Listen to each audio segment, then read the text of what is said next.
folks, and welcome to another day in the Milky Way. And tonight we got a great show along with my co-host Lucky Stone. Thank you for coming and being here tonight to celebrate with me and with everybody else. My pleasure. Absolutely. Fun to be here.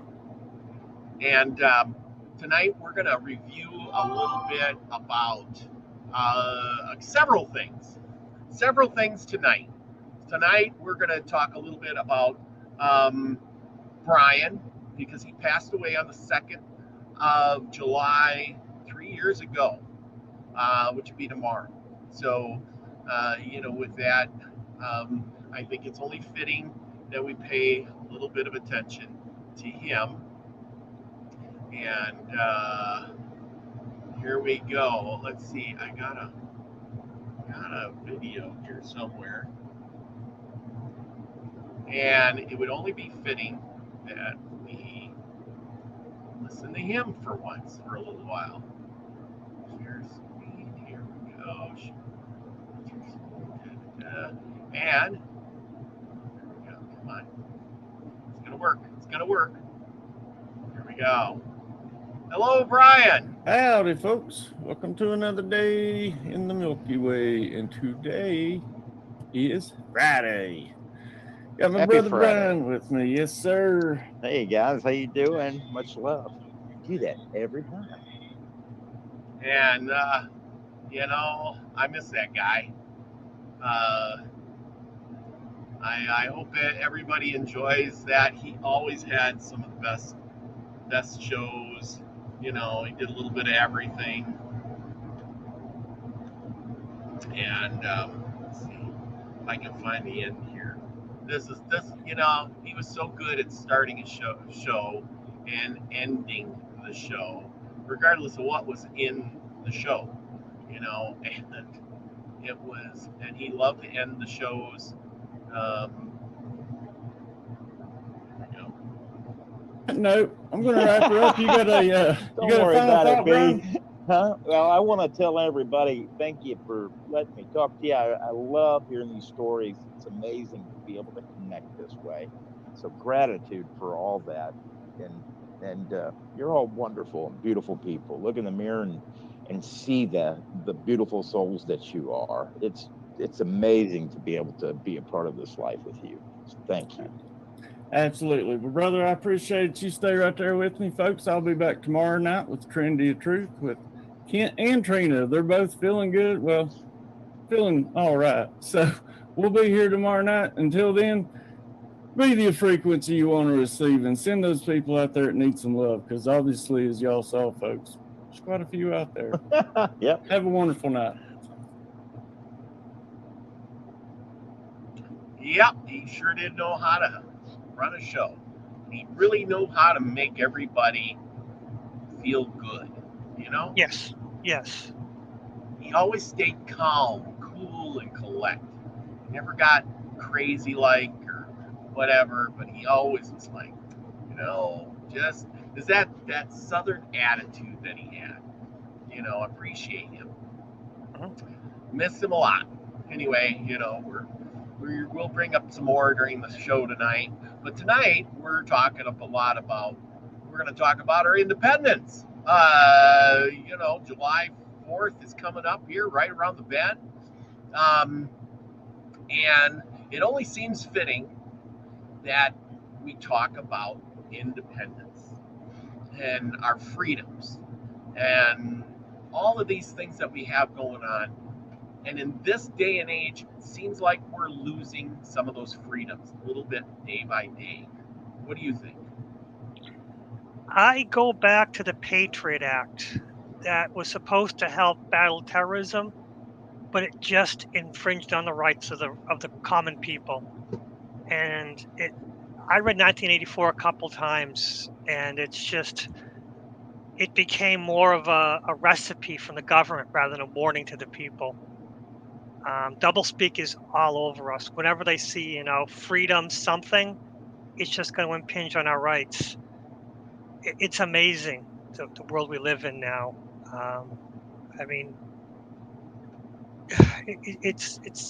it's sad, and I don't know what to do about it. That's the thing, we can express ourselves, but we have to watch what we say and express ourselves in the right way, or it'll be taken down. I mean, I've had some videos that are 3 years old that no one's watched for 3 years. No one watched when it came out, but for some reason, it removed them because it's supposedly against terms of service, against community standards. And I watched them and go, what is the problem? Everything I said was check everything you're told to believe. When the news tells you something, double check it. That's all it was. It was like, don't listen to the news. Look at the stuff behind it. That's all it was saying. It was short, stupid videos that had nothing to do with anything. And it was about check yourself. Check what the information you're receiving. Watch what you happen on the TV. And it was the weirdest thing. Like 3-year-old videos no one watched. I don't think anyone was going to watch. And YouTube said, but they said nicely, they go, yep, we're going to remove it, but it's no strike against you. So you're fine. Huh. And I'm like, but I lost that video. You've taken away some of my work that you say is against community standards, but you don't tell me which part of it is against community standards. Yeah, I mean, although YouTube, it's a corporation, so we're at their whim. Yeah, But yeah. I think the government influences YouTube. I would like to know what those people in Canada have to say. That new bill they passed that's regulating all the speech and the news. From what I heard, is that they're going to regulate it all, but the companies like YouTube, Facebook, things like that, they can't regulate as you talk, and then they would get in trouble according to this new bill. Mm-hmm. So in Canada, apparently, these new what is it? The companies like YouTube, Facebook, they're going to just eliminate any kind of news. Yep. Period. So that way they avoid the whole thing. So Mm-hmm. I mean they're self-censoring, and we're self-censoring. So it's all the way around. And you think, well, okay, I'll just disguise it. Well, eventually they'll figure it out and they'll ban you too.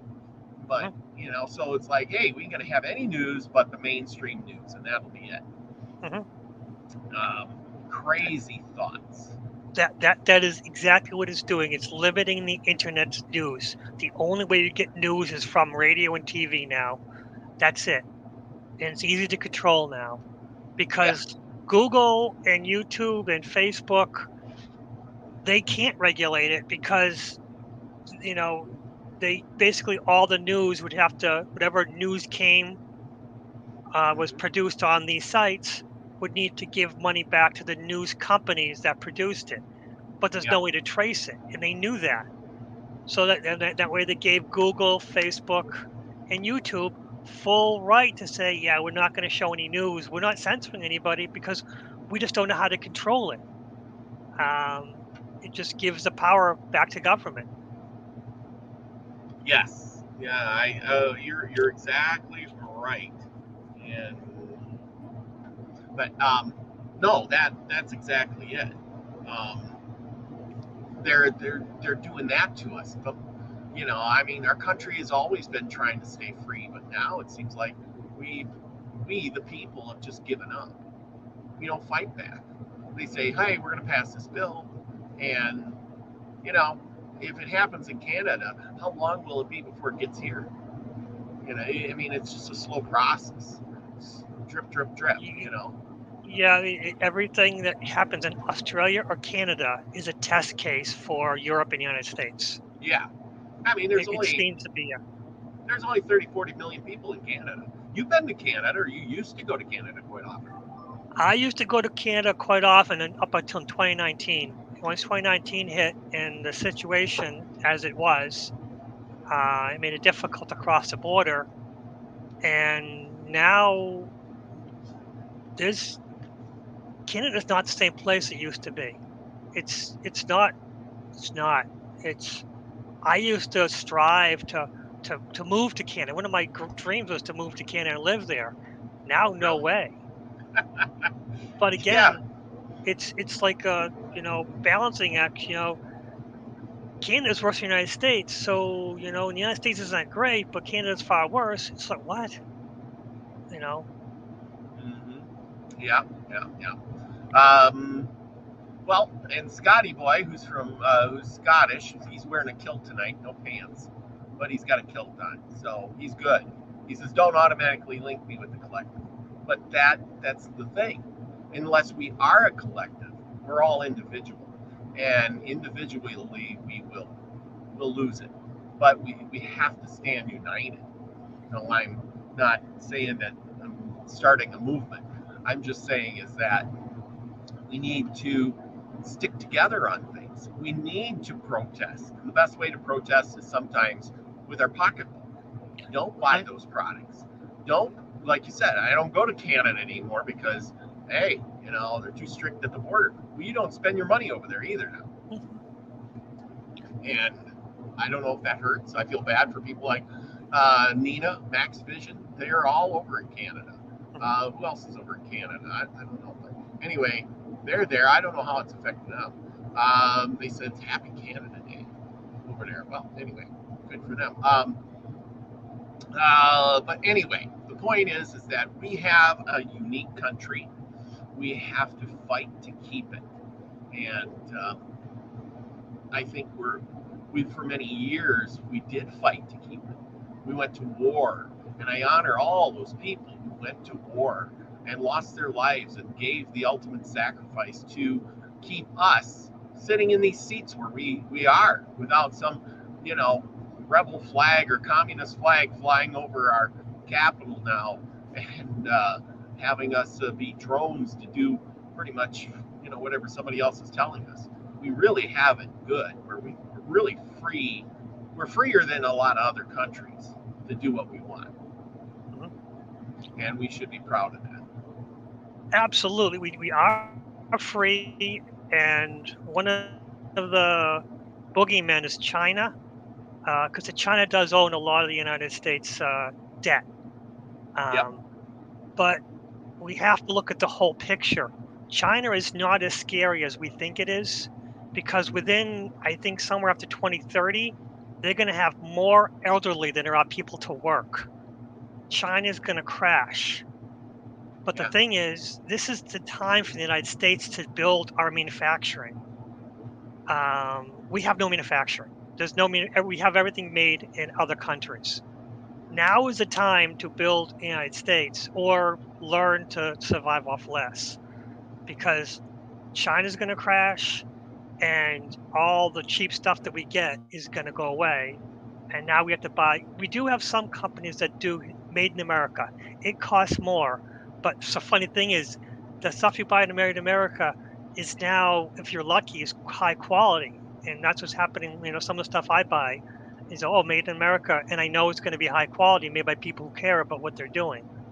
It costs a little bit more, but again, it's going to work. Well, if you go to Amazon, well, the thing about Amazon is you got to look to the companies you're buying from, because they have a very strange name for the corporation that you're buying from. You have to avoid those strange names, because all that is producing garbage with, like they're basically copies from other stuff. And the way the thing is on Amazon, you have to have a company that is incorporated. So they incorporate with these stupid names that they can find. They have all these names they've already bought. And after a while, once that stuff is garbage and they got a bad name for that corporation, they dump that corporation against the next one. Because incorporating is pretty cheap.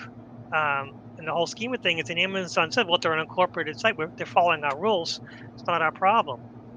It's a mess. Buying from Amazon now is just as bad as buying, I don't know, trash. Yeah, that's absolutely true. But we're going to have to get on a high note because this is all kind of depressing. Teresa says she wants to see sparklers. Well, I don't have sparklers, but I don't want to burn my finger off. So the best thing I can do is give you fireworks. So there we go.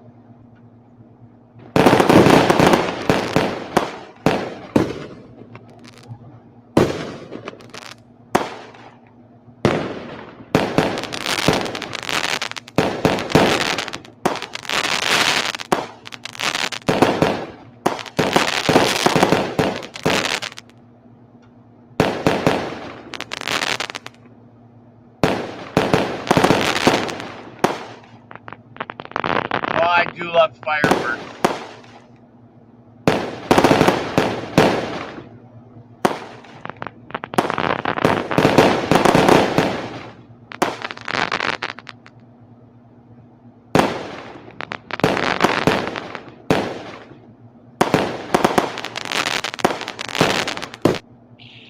Okay, we'll get back to the fireworks in a little bit. Question is why do we celebrate with fireworks? And because of Independence Day. So we're going to get down to some of the Independence Day in my old cool books that I got from the early 1900s and 1800s. And this one here, The Making of Our Country, from 1920. Let's see, and I have picked out a page here. As soon as I get to it, I got several markers in here. And why were we rebelling against the government in the first place? Why did we want our independence? Because the British wanted money, of course. The British government during the first 15 years of the reign of George III to do three things, which it had never done before in America, namely to enforce the Navigations Act, to maintain a standing army in the colonies, and to tax the American colonists to help pay for the army, was the direct cause of the revolution. We must next notice some of the things which were done in carrying out this new policy and no good effect upon the acts of the American people. The Stamp Act of 1765, Parliament passed the Stamp Act. The law provided that all legal documents such as deeds, wills, and licenses must be written or printed upon stamped paper bought of the British government. Almanacs, newspapers, advertisements, and playing cards were also taxed. The money raised in this way was to be used to help pay the expense of keeping the British troops in America.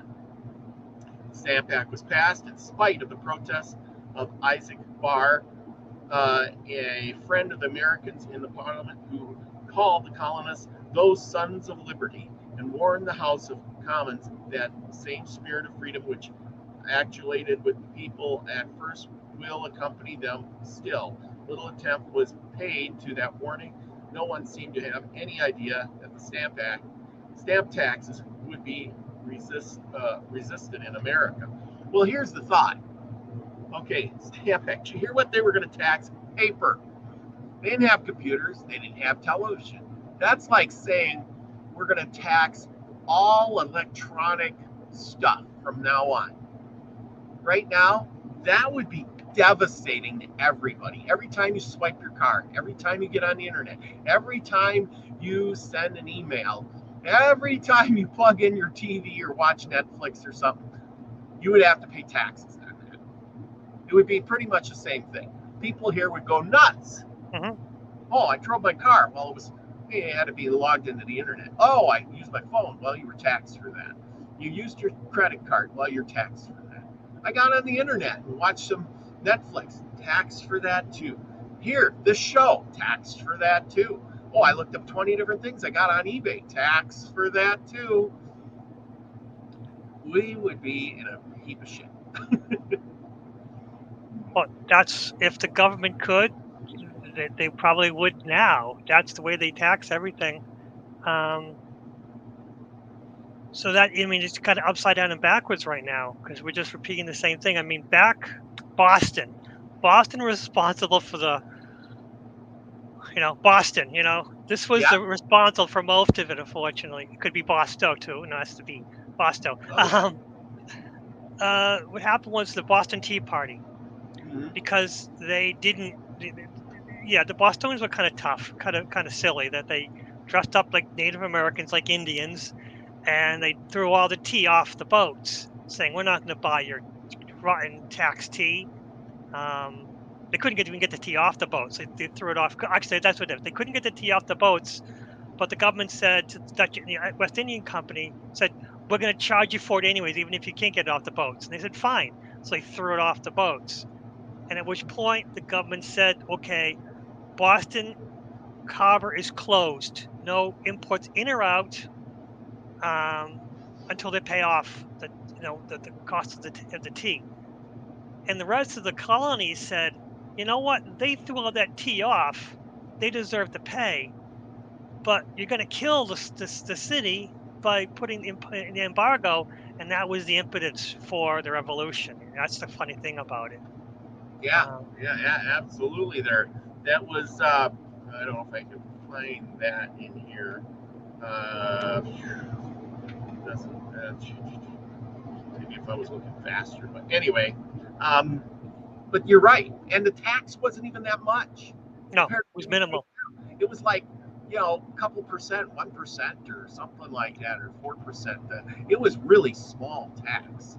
It was tiny. Very tiny. And they were rebelling by throwing the tea in the harbor. I mean, if those people back then seen what we let them tax us with now, then they would be looking at us and saying, what the heck? They would be disgusted, because the thing is, the tax is supposed to be paid by the corporations, by the shipping companies. By putting on the burden of the common people, that was the problem. And that's how we live now. Most of our taxes are paid, but I think all the taxes are actually paid by the lower 99%, because corporations, they have tax write-offs. Big billionaires, they have tax guys to help them make loopholes. So, if we could get our minds straight and stop the need for H&R Block, TurboTax, the other ones, to require us to go through them to pay our taxes, because the IRS knows what we owe. The IRS knows already. There should be no need to go through tax corporation to tax filing stuff. Actually, the IRS had a program already implemented to say, yep, everyone will be able to file for free, but IRS, TurboTax and H&R Block and the other one got together and said, no, don't put that in. We'll allow them to file free. And the file free was a scam. And now TurboTax has to pay this huge fine to the government, not to the people who they scammed, for lying. Yeah, well, and here's the thing, is it doesn't matter. Corporations, when they get taxed or fines, they just tack it on to all the, money they're bringing in. The price goes up on all the goods and services that they do. I mean, it's always been that way. Yep. If I got a company and gas goes up, well, my price goes up. My taxes go up, my price goes up. I don't pay it, you do. Mhm. I mean, and all my competitors are going to go up too. And so, the cycle goes on. But for the little folk who actually go to work, taxes go up. You look around, go to, hey, boss, give me more money. Taxes went up. Tough luck. We got to pay taxes too. And you're stuck. That's the truth. The taxes go up, everything costs more, but my pay doesn't increase. Yeah. It's crazy. But my company that I work for, they made record profits last year. All these companies that complain that everything's more expensive, but they're making record profits. Well, and that's the thing too, is when government is the same way. The government or the corporations. If I'm a corporation and I made $10,000, I just go with a number. Mhm. If I made $10,000 this year, next year I have to make 11,000 or 12,000 to say I'm going forward. And the next year I have to make 15 or 20,000. Next year I have to make 30,000 or 40,000, and then so forth and so on. Because if I don't, well, now I'm going backwards, or I don't look good, and my stock goes down. Even though I made a $10,000 profit, I made $10,000. Well, you didn't make 11. You didn't go ahead. You're failing. I mean, what? You know what I'm saying? In their eyes, they're failing. Just like the government, when you're getting money or whatever, you need to spend all that money. Then the government looks and says, "Oh, we gave you $100,000 to spend, and you spent $100,000. Great, you must need more. So next year we're going to give you 120. Okay, great. You spent 120. You must need more. 120, 30. There you go. Wow. Now, if you don't spend that 130 that they gave you, well, apparently you don't need it. We're going to lower the price. We're going to give you less. And it's all backwards. It should be, hey, you spent less. Great. Nope, nope, nope. It's all crazy stuff. That's the truth. It's corporations, and it is. I worked for the government for a short time. Yes, they said, oh, who needs to get some training? We need to spend some money. Training. You'll be paid for it, not being in the office. You'll also get extra training because we have this budget we got to pay. We got to get done by. I think it was up to July because the way the fiscal year worked, you had to get it to the July. And I was an intern, and they go, okay, yeah, we'll pay for something. You're an intern. You work for us, fine. And that's what happened. I was away I was an intern for 3 months, and one of those months I was getting excess training for something that I really shouldn't have been there for because, again, I was a short termer. Yeah. Wow. That's how the government works. Yep, that's true. That is absolutely true. So, what happened when these taxes were put in? So, I'll go with Virginia here. Virginia was not the only colony to protest. I'm getting up to the Independence Day thing, if you don't know what I'm trying to do. There was an intense excitement throughout the whole country. The legislatures of several of the other colonies and meetings of the people in many towns and counties passed resolutions to remonstrate everywhere. The newspapers condemned the hated law at the suggestion of Massachusetts. It's always in Boston.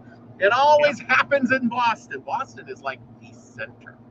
At the suggestion of Massachusetts, 9 of the colonies sent representatives to the Stamp Act Congress, which met in New York in October 1765.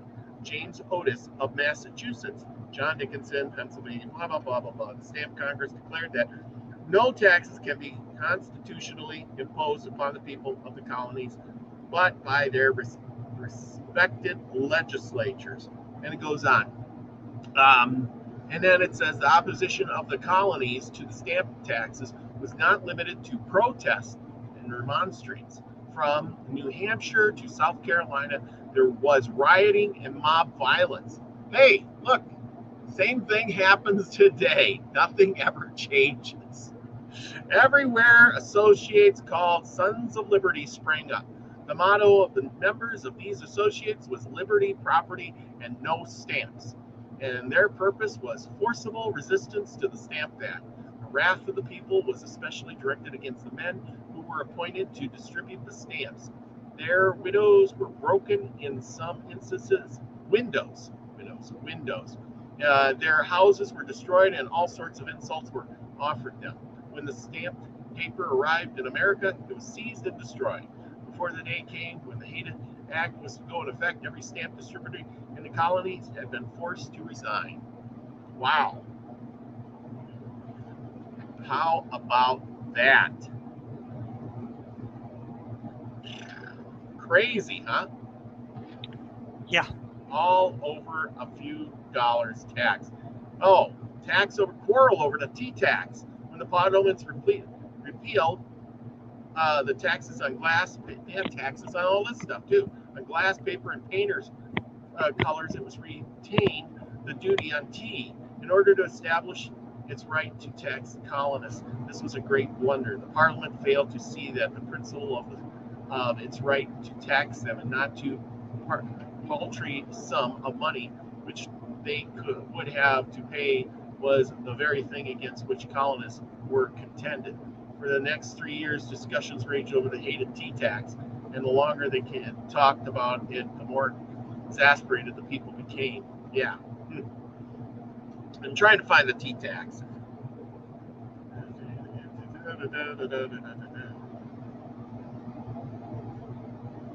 But anyway, let's see if I can find some of this other stuff. But, as it goes, 1774, I like this book. It's got a lot of dates in here, so it makes it easy to reference things. So I can scroll through pretty fast. Of course, in 1775, the beginning of the war, Is when the war started against the British because they had enough about the taxes. That is so true.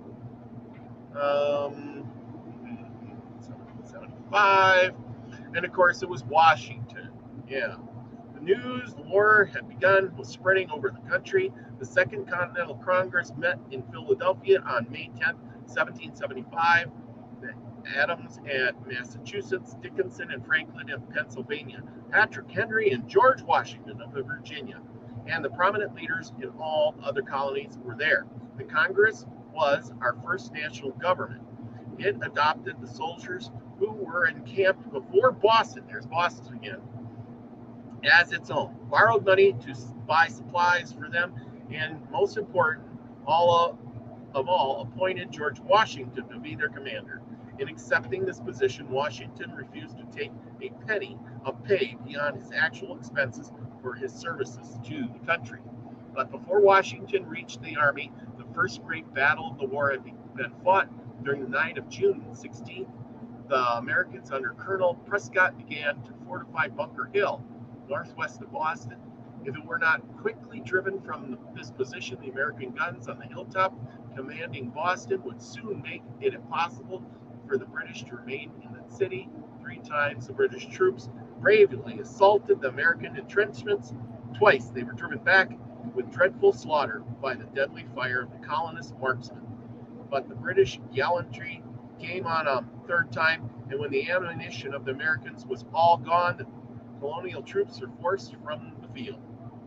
The Battle of Bunker Hill was dearly bought victory for the British, but more than 1/3 of their attacking forces had fallen in the fight. The British began to realize that it was going to be difficult to take and conquer the Americas, whose fighting qualities they had professed to be demised. And then it goes on. But wow, ain't that crazy?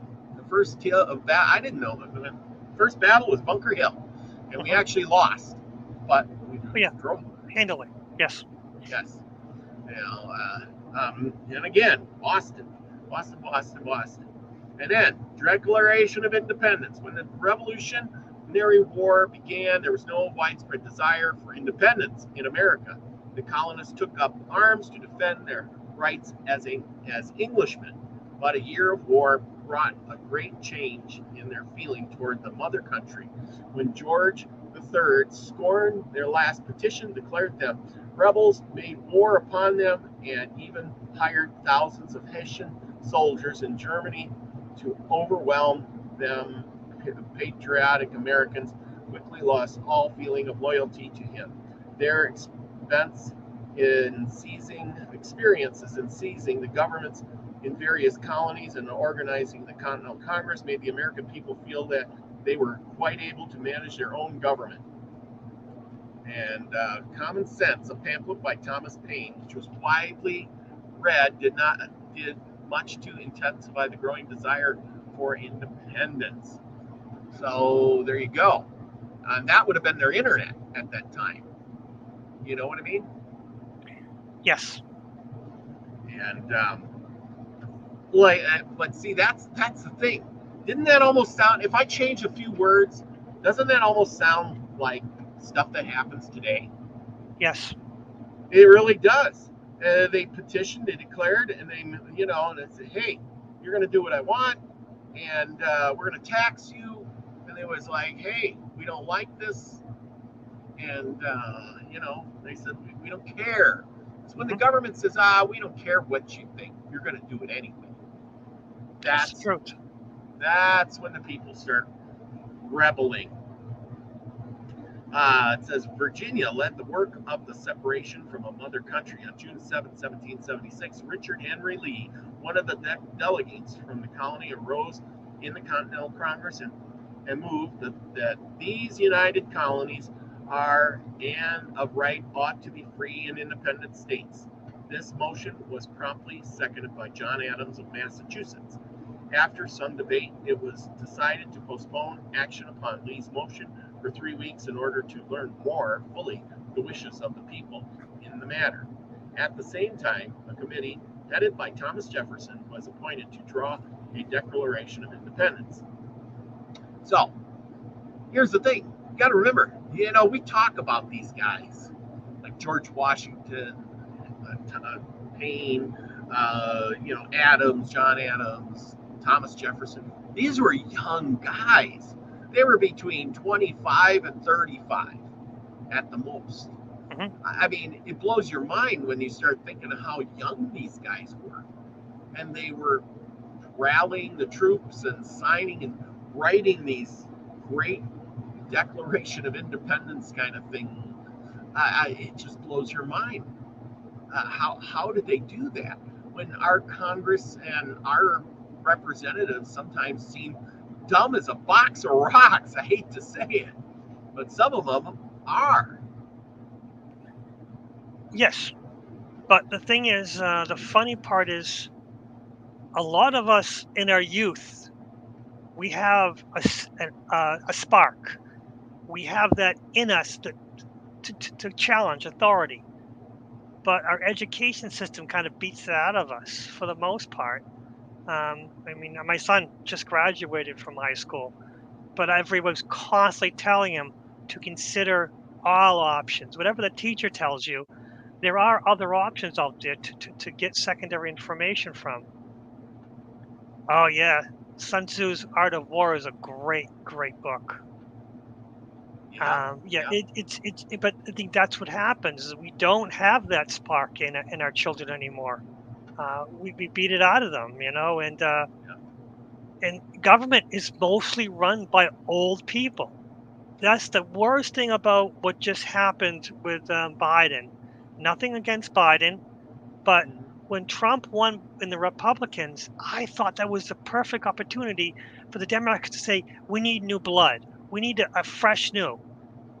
But instead, they put forth an old man from the establishment. And that's what it seems to be until the establishment people go away.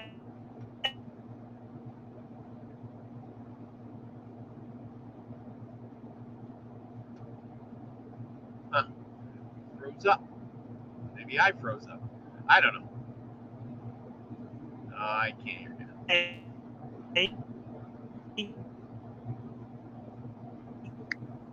Oh, wow. You froze up there for a second.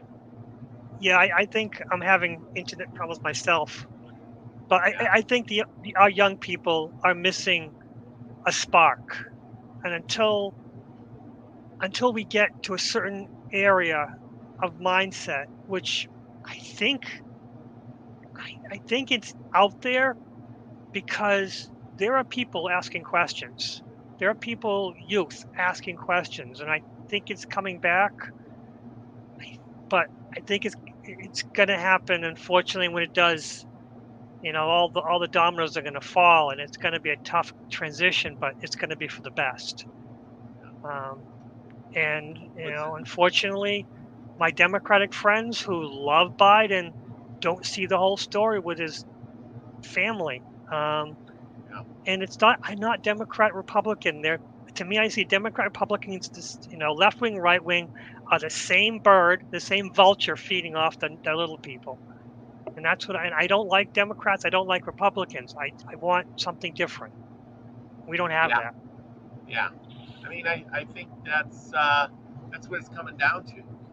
People are realizing that there's two sides and they're pretty much both alike. And I don't like to talk politics on this show much, but and that's about as far as I want to go. Is there's not much difference. Sometimes that's the truth. The same thing. We want to change, but what's happening is those two sides won't let a third side in. That's the problem. Forever, this has been the problem. And even the people who are pro-Democrat, pro-Republican, they agree there needs to be more parties, but they're afraid of the other. The Democrat people are so afraid of the Republican people. Republican people are so afraid of the Democratic people that they don't want a third party because it'll dilute their party. That's what's gonna. So that's why it'll never happen, no matter how great. Remember that election with Ross Perot, or was it Ron Paul? and they let him in, and then he just dragged the one side down, and the other guy won. Yep. Because they knew that if we let him in, those guys will jump ship and support him, and then our guys will stick with us. Mm-hmm. And I would be afraid that's what would happen with, like, if Trump runs this year, for instance, and Biden runs, or this coming next election in 2024, is they'll let a third guy in, and then half of them will say, I hate Trump, I don't like Biden, this other guy sounds pretty good, and then two of the parties will get like 20% each, and the other guy will clean house with only 60, because that one guy can't clock in the whole thing. So right. If they split the other two up, he might clean up with 30% and win the whole place. Mm-hmm. True. So yeah, I mean, there's a lot to be said. They play politics a lot, and it's all a big game, and they already have the guy picked out. They just have to make it right with the American people, so you don't think they've been cheated. I mean, I've already seen comments in here that said, there was a lot of cheating go on, or somebody didn't win that wasn't supposed to. We're not going to mention names, but that's true. A lot of people felt like that. Mm-hmm. The numbers really didn't add up to that. But anyhow, yep. Enough said of that. We're going to move on to why or how they got the Declaration of Independence wrote. It says here, by July 1st, many of the states had instructed their delegates to vote for independence. On that day, Lee's motion was taken up, and the next day it was passed. Congress, July 1st. That's, I don't know how many days from 1776. You can do the math while I read. So we're how many hundreds of years? Anyway, the Congress began immediately to consider the Declaration of Independence, which Jefferson's committee had reported on July 4th. The Declaration was adopted. Ever since 1776, we have celebrated the 4th of July as the birthday of the nation. The Declaration of Independence was written by Thomas Jefferson. A few slight changes in the wording were suggested by John Adams and Benjamin Franklin, who were members of the committee of which Jefferson was the chairman. After its adoption, the Declaration of Independence was carefully copied upon parchment, and sometime later it was signed by 56 members of the Congress. The original parchment is now in the Department of State at Washington. The immortal document consists of 3 parts: a statement of the political principles on which the nation was founded, a long list of charges against the King of Great Britain, and the declaration that these colonies are and of right ought to be free and independent states. The declaration closes that these noble words: for the support of this declaration, with the firm reliance on the protection of the divine providence, we mutually pledge to each other our lives, our fortunes, and our sacred honor. Wow. How cool is that? Wow. It's inspiring. It's what it really is. Yeah. I mean, these guys were all in.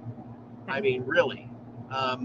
They were all in. Listen, like it says in the back, they pledge our lives, our fortunes, and our sacred honor. I mean, what else you got left?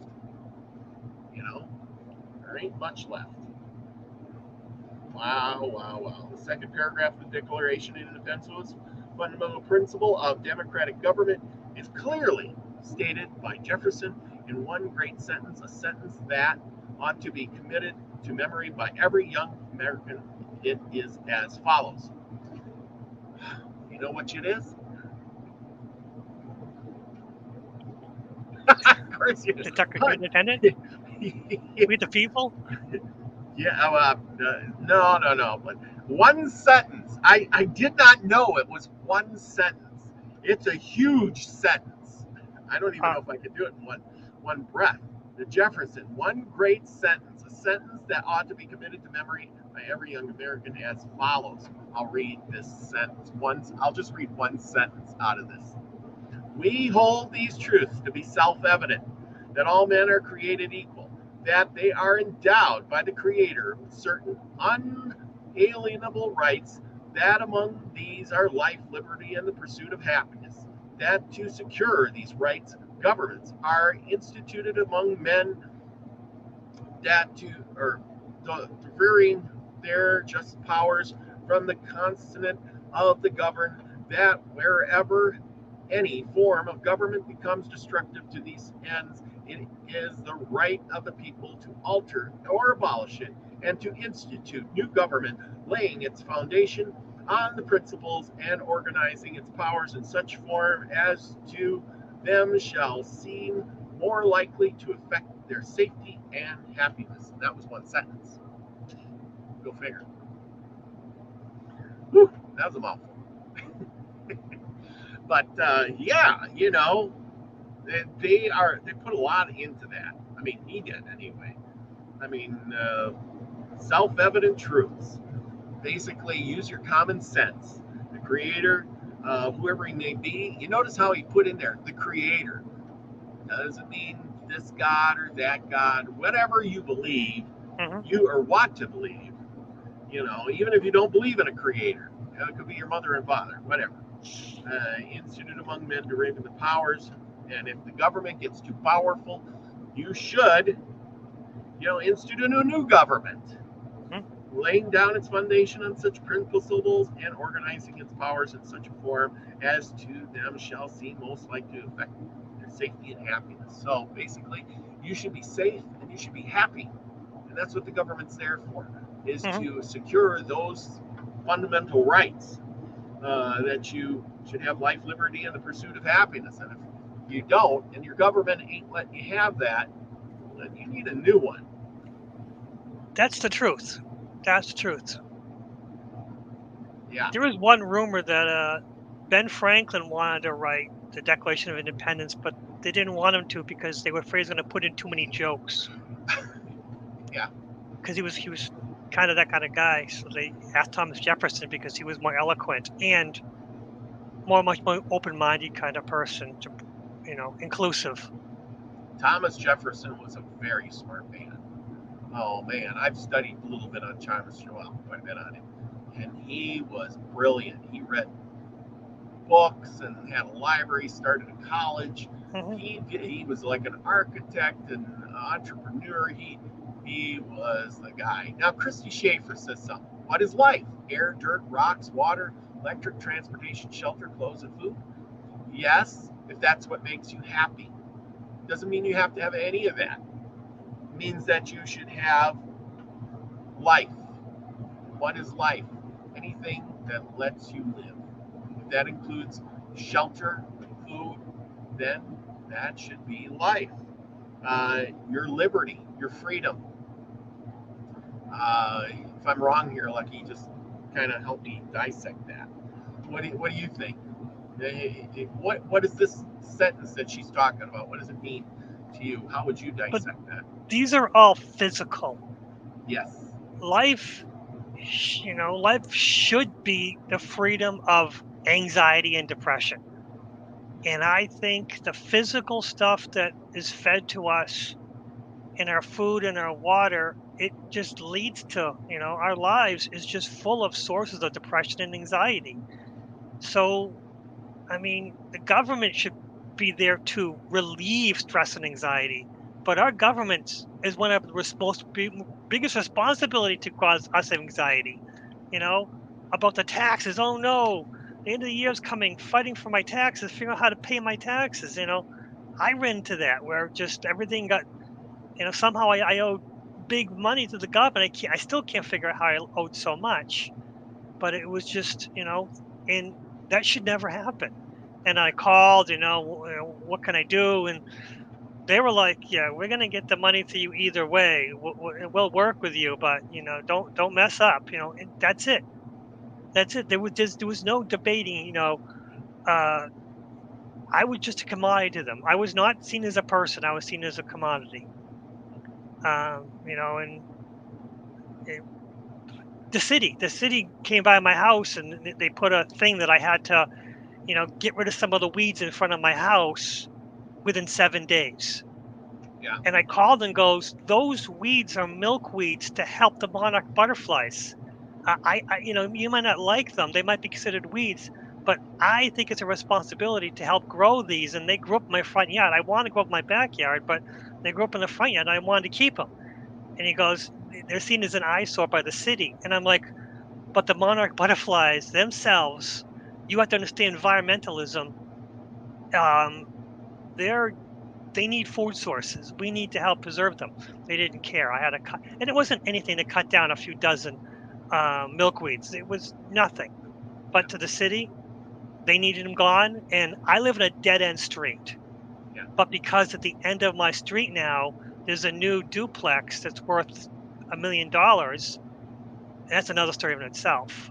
So I guess they probably reported that I had these weeds in front of my house and says, yeah, they're an eyesore to our future. But Yeah. again, I had a logical reason. The city doesn't care. Big, save the earth now. It's all about the government doesn't care about anything, but big money. That's all it's about, big money. And that's what we shouldn't have to be stressed inside. We should be able to. Our government should be there to support us, not to crush us. And so often, most of the time, our government's there to crush us. And I want to be positive on my government. I want to love my government, but it's just. Well, It's sad. See, that's the thing. They write it in stone, and say this is the law. This is the rules. No milkweed in your yard. There you go. No weeds. You have to mow your whole yard. You can't leave one stem grow. It's the end of. That's it. Good night, Grandpa Brian. He's heading to bed. Wonderful night to you too. Thank you for stopping in tonight. But that's the point. They don't look at it and say, hey, this guy's got a point. If he wants to keep some milkweeds, he should be able to. We'll make a stipulation. But no, it's you got to conform. You got to conform. You got to conform. And it's more and more like that. If everybody else cuts their dandelions down, you do too. And even if you have to put weed killer on your lawn, which in turn runs off down the sewer and kills all the fish and all the plant life, but we don't care. You need to kill all those dandelions because we want to see you with a nice lawn. Because of the guy with the expensive house. So we're gonna, literally kill our society off because we want to see you with a nice lawn. Does that make any sense at all? No. Well, my lawn is now dead because they made me mow that.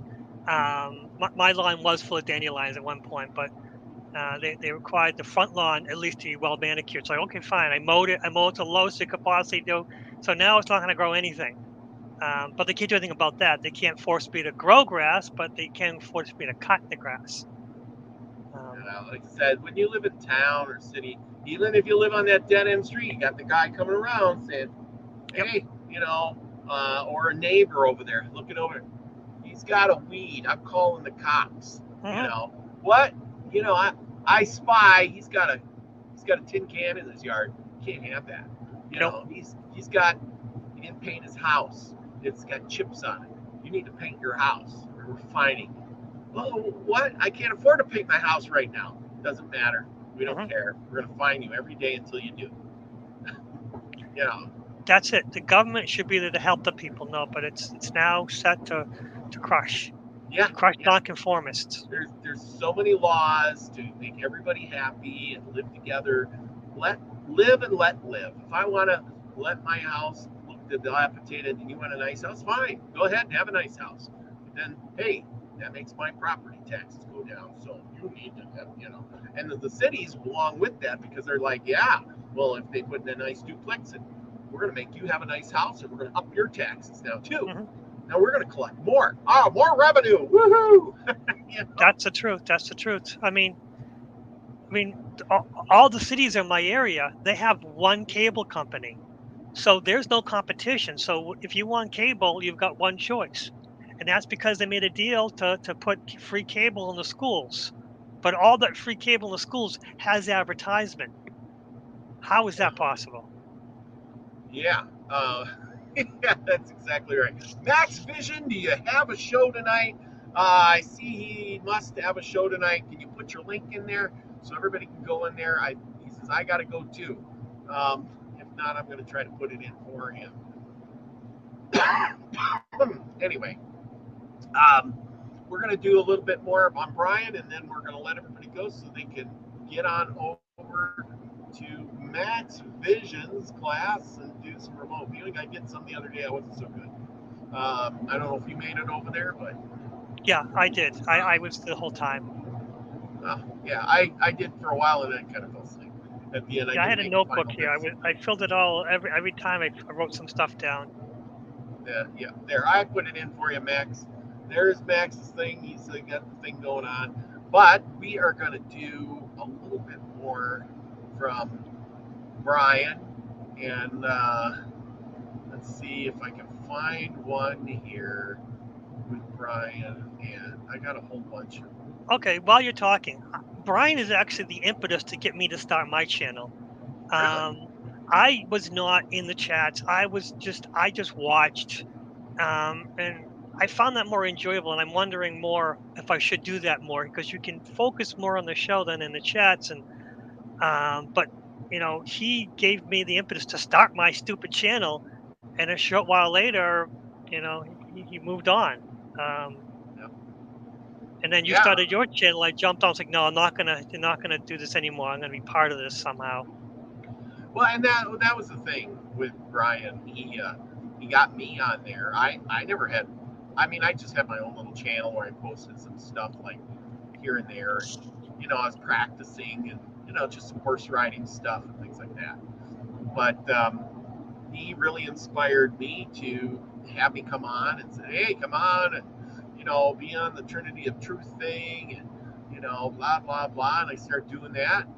You kind of groomed me. I think in the long run he knew he didn't have much time left, and he never said, because it took me by surprise. I mean, other people seem to know, but I didn't. Let's share a little bit about Brian. Here we go. Howdy, folks. Welcome to another day in the Milky Way. Sorry I'm late, but a little fired up about this one tonight, folks. So, might get a little intense, but in the end, the dust will settle.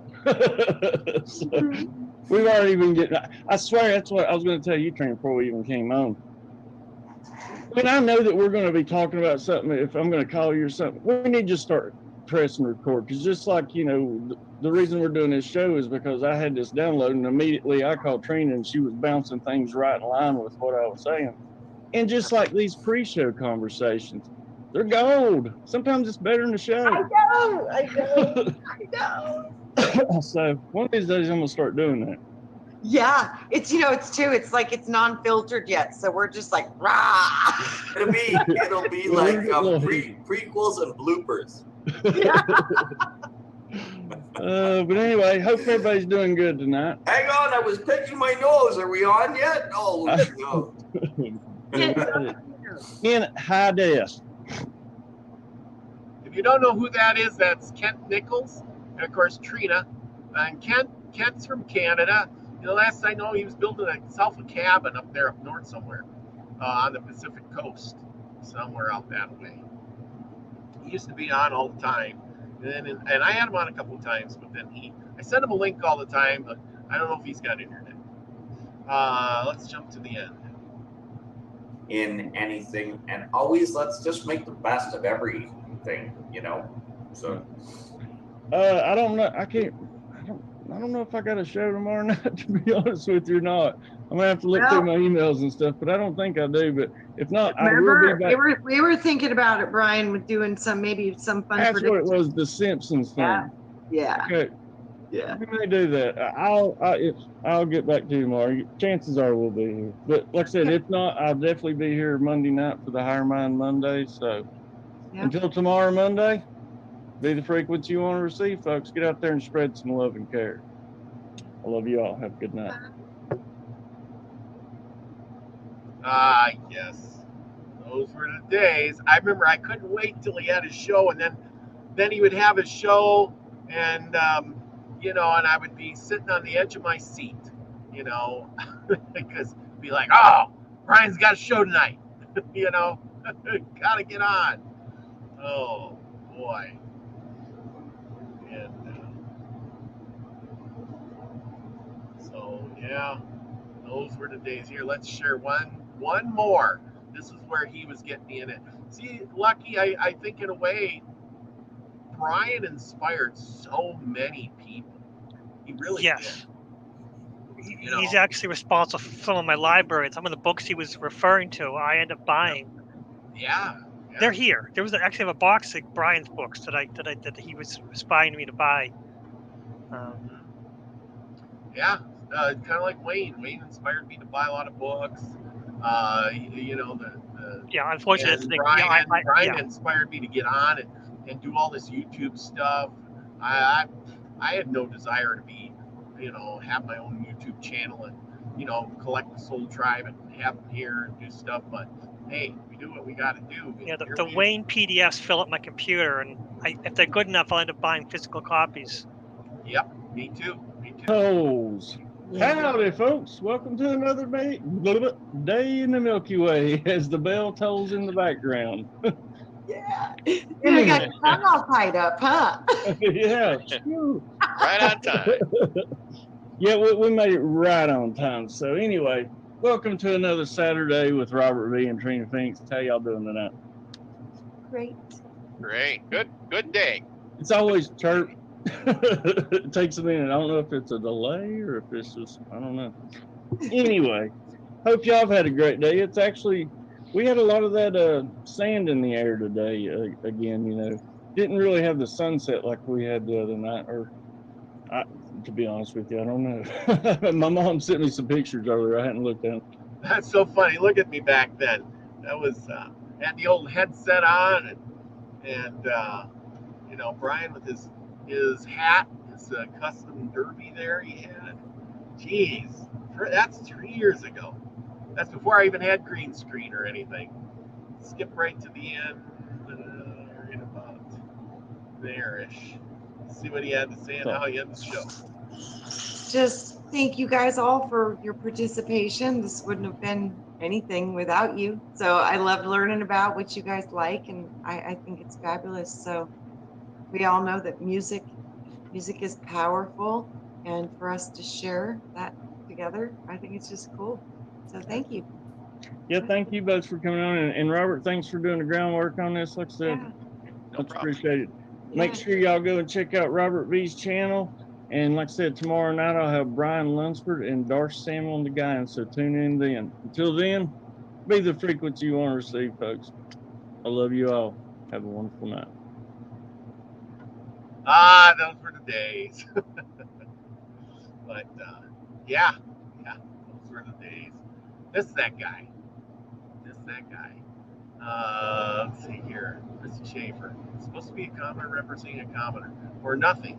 Now be men and vote in a wanderer movement, not a guy. Geezer, yeah. I think Biden's a little bit old, you know? I think the geezer part is she's got that right on.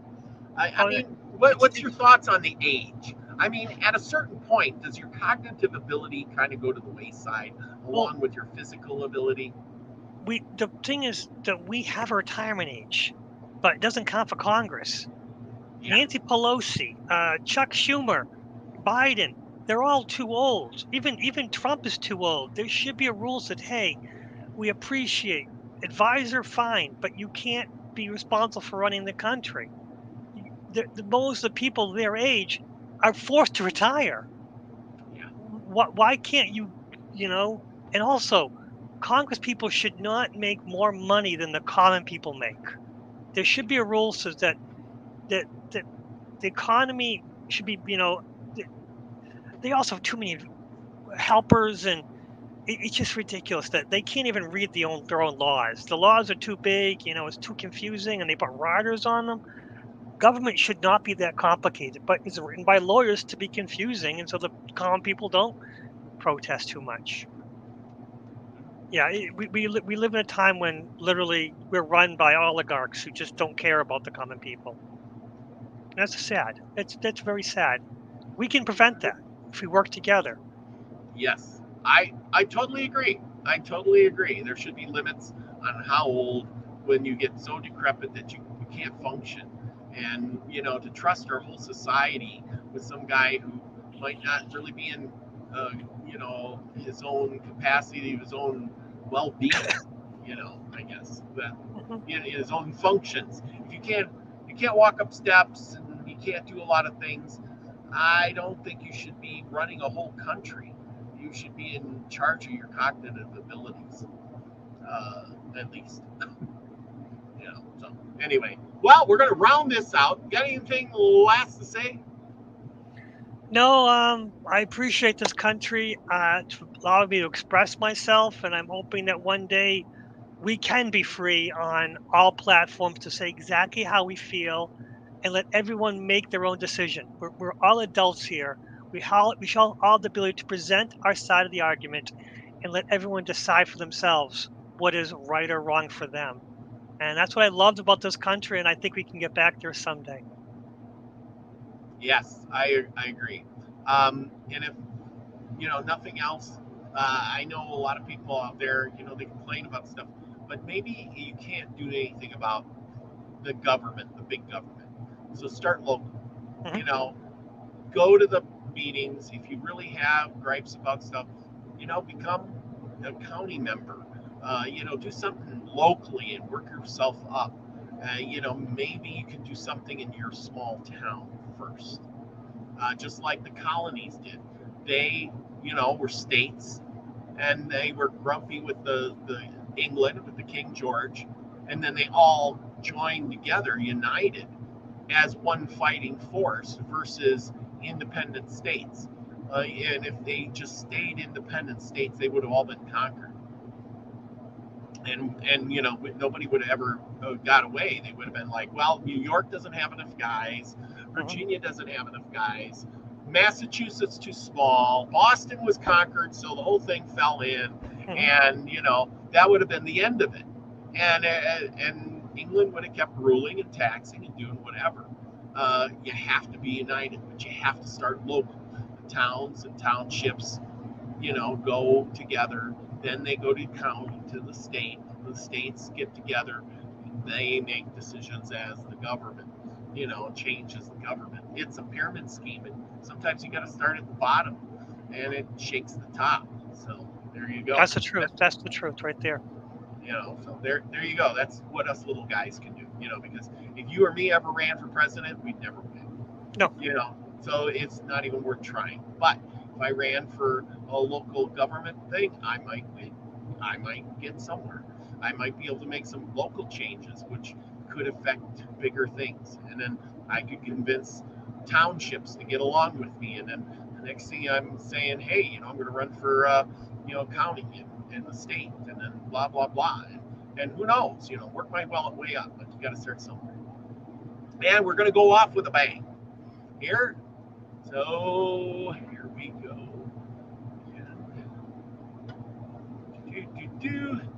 More fireworks.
remember, go out, enjoy 4th of July. Don't blow your fingers off. Be nice to people. Remember, be the frequency you want to receive, everyone. Love you all. Thank you, Lucky, for coming on with me and my co-host tonight. I appreciate it so It was much. fun. All right. And with that, everybody, see you soon. Be right back. Sooner than later, go over to Max Fizz and check him out. Nina the Mystic and me will be on the 16th to do our new thing with what the heck is it? The goddess of something with Dolores Cannon. Anyway, so check that out.